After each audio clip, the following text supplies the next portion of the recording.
Hey guys, it's Bonnie from Bolderbon. Welcome back.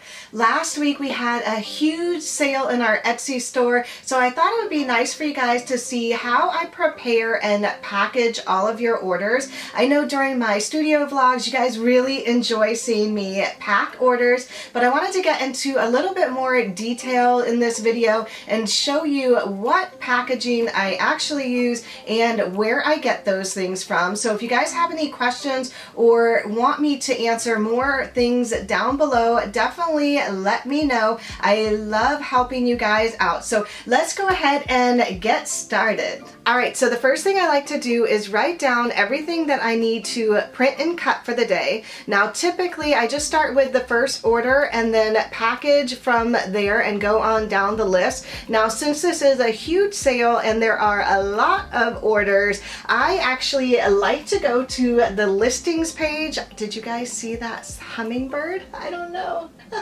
So cute. On Etsy, there actually is a listings for your stats for the day. You can also customize it from the week to the year to all time. I'm actually going to customize it from the 8th to the 12th of August, since that is when the sale was, and then write down everything that I need from those days. Now, that doesn't always work when you have custom orders or color changes, things like that. So, and in that case, I actually do just start with the first order and go on down. So let's go ahead and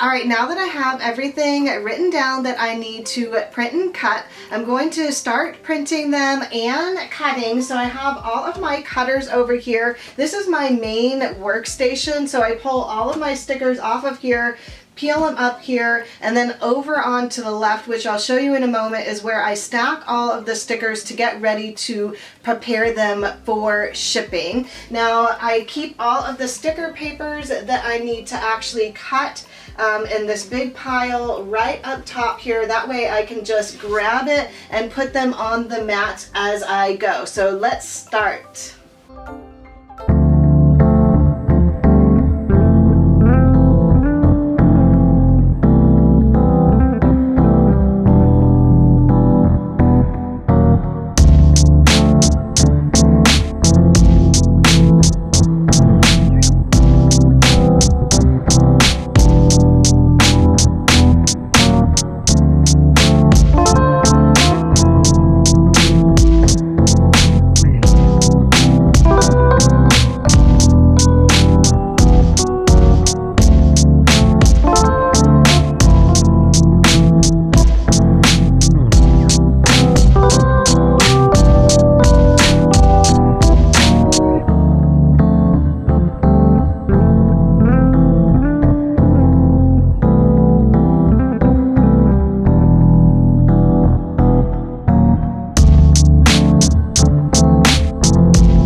All right, while everything is printing and cutting, I'm going to start with the first order and see if I can package that up. If I get stuck and there's something else that I need, then I just put it aside and work on the next order. So my first order today is from my girl Shayla, and she ordered a bunch of sticker albums. I know that I already have them because it is limited quantities for the pumpkin spice and for the fox album. I just don't have a ton of the sticker paper that I am using for these, so I have already prepared them ahead of time. So she ordered the mini pumpkin spice, the Hobonichi pumpkin spice. She also ordered the jumbo pumpkin spice, so that's an awesome little package there with all 3 of them.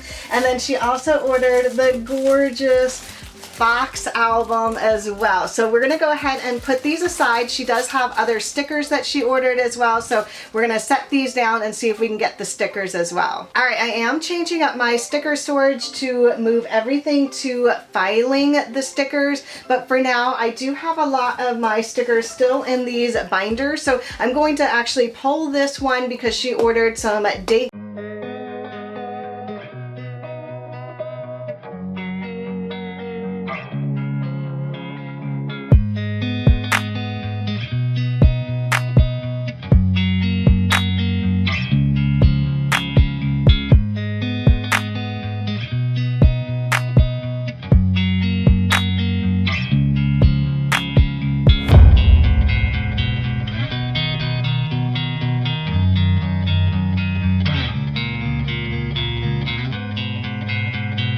Years, and I've never once had any problems with any one of my packages, but I just got a new postman at my post office and she has declined all of my rigid mailers and my bubble mailers. So I have been doing a lot of investigating on the appropriate package because I want to make sure that I am doing everything correctly so I don't have to run into this problem again, because that was such a nightmare to switch all of my packaging out. I do have thousands of bubble mailers and rigid mailers that I have to stuff now. So let's talk about rigid mailers really quickly. Now, I have always used rigid mailers for my stickers, and like I said, I have not had any problems with it at all until just lately. My postman says that these are not rigid enough, so even though they say that they're rigid mailers and they technically are rigid mailers, she wants them to be completely stiff and not bendable. So you guys can see how I can bend this. Even though they are rigid, she wants us to add cardboard to every single one of these rigid mailers. Now I have done it for a couple of my orders. I cut these large cardboard into 5x5s and put them in here. I personally do not like doing that because not only do I think it is a waste of cardboard, it also looks a little unprofessional. So if I continue using these rigid mailers, I'll probably buy backing cards. Now I do have 2 different type of rigid mailers. This one is a little less rigid, this one is more rigid, but like I said, she will not take either unless it has a very stiff cardboard in it and is completely stiff. So definitely beware of that.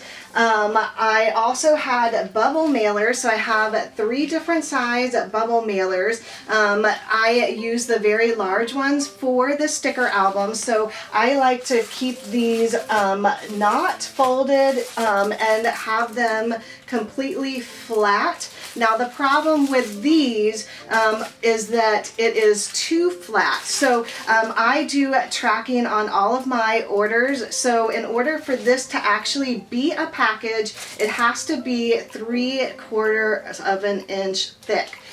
So what I have done is bought some little popcorn that you can put inside of these bubble mailers to make sure that they are 3/4 of an inch thick. I personally, like I said, do not like stuffing my mailers just to make them fit the appropriate size, but unfortunately that is what I have to do for now. I also have boxes here, so sometimes I actually use boxes for when I have enamel pins, binders, albums, and stickers, and I want them all to go in a box, so then that way everything is super safe and will not get damaged with the bubble mailer. So I hope that that explains more on the packaging. If you guys have any questions or you want to add to this discussion down below, definitely do that. I love hearing what everybody else's thoughts are on all of the packaging. So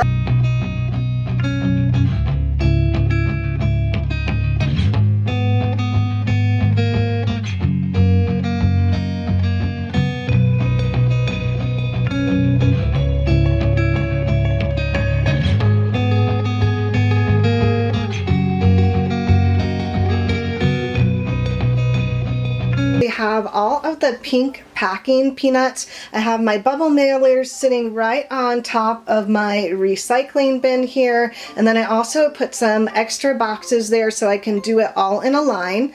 On top of the table, I have all of the 5x5 cardboards that I will be putting in the rigid mailers, my little scale here.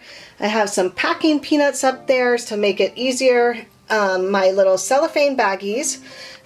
Here is some like little heart confettis that I like to put in the orders, especially if they're bigger binders, boxes, things like that. Now, the freebies are a little different. This is not all the time. This is pretty excessive because I did some sampler swaps with a bunch of other shops. I also had some tiered freebies from my own shop. Typically, every order will just get a small little freebie like this. This one is exclusive to the sale though, so most of these orders will be getting at least this one. The other freebies, you had to spend a certain amount of money. This one here is a laminated clear cardstock. So pretty of this bird. It's $30, I think it was. For $40 or more, you also got this journaling card or art print, turning over a new leaf, and then it is double-sided, really nice quality.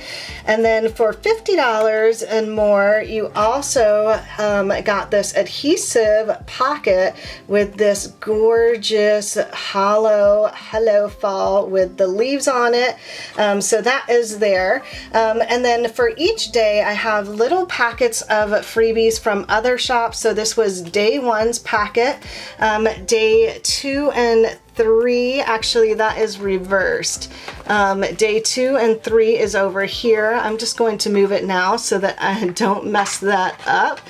2 and 3's freebies, and then day 3 and 4's freebies is in here. So that is my whole setup here. All right, so the first order here is Shayla's. She has 4 sticker albums plus stickers. So we're going to put all of her stickers in a little cellophane bag here. She also gets day 1 freebies here, so cute. And she spent over $50, so she gets 1 of each of the freebies here. And we will put all of these inside the cellophane bag just so everything stays safe.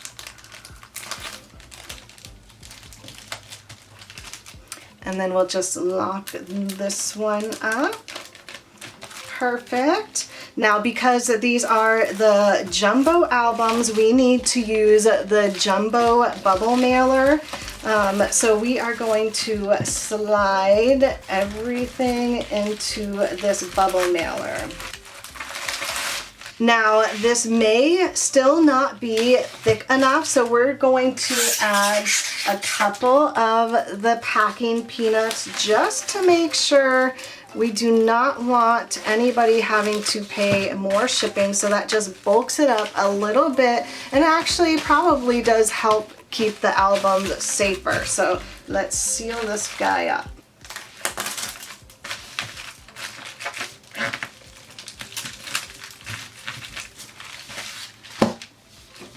And then we're going to weigh this guy. I think it's gonna be pretty heavy, 19.8 ounces, heavy duty. The next way we like to package the binders or the albums are in these boxes, especially if they get multiple items.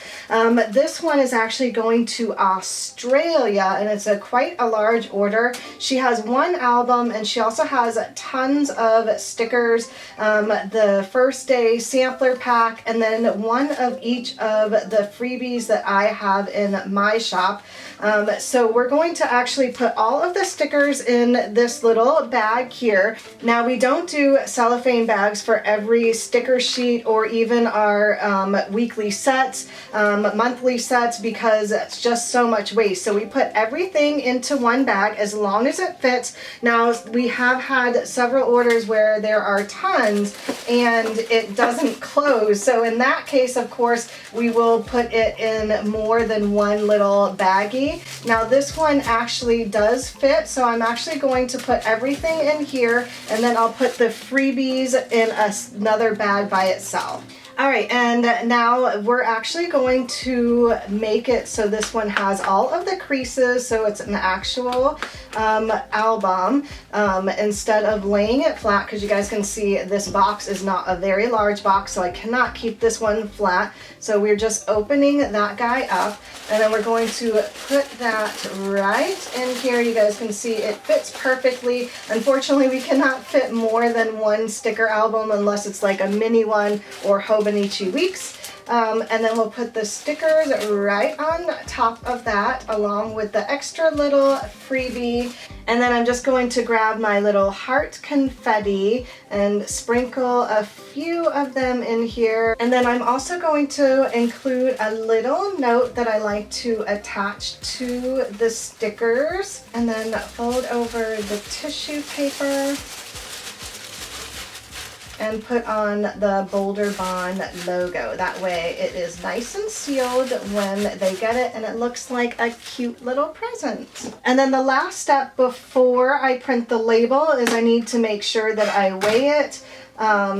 And Australia is probably going to be pretty expensive, and it is free shipping over $75, which she got. So this is 19.3 ounces. So whenever it is a point something, I just round up to the next ounce. So let's print the label out. All right, guys, so I just printed the label for this, and it was $24 to ship this guy. So that is pretty hefty. I also add insurance to my international orders on my Etsy shop as well, because I figure one extra $1 is going to be much worth it. Make sure that their package gets to them. All right, another way that I package the sticker albums, especially if there is just one album, so no other stickers or anything are included in this, is to fold it at the spines just like a regular sticker album. And then I like to wrap it in tissue paper. Now before we wrap it, we need to make sure we give her the freebie. So she gets one freebie. I'm also going to include a baggie of freebies. Now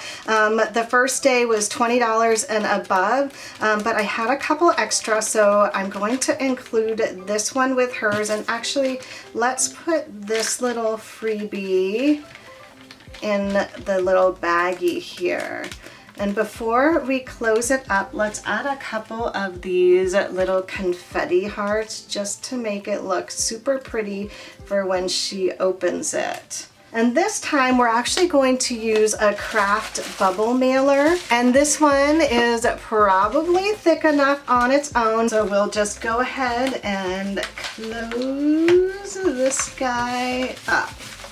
So cute. And then for packages that are just stickers, I put them in a cellophane bag here.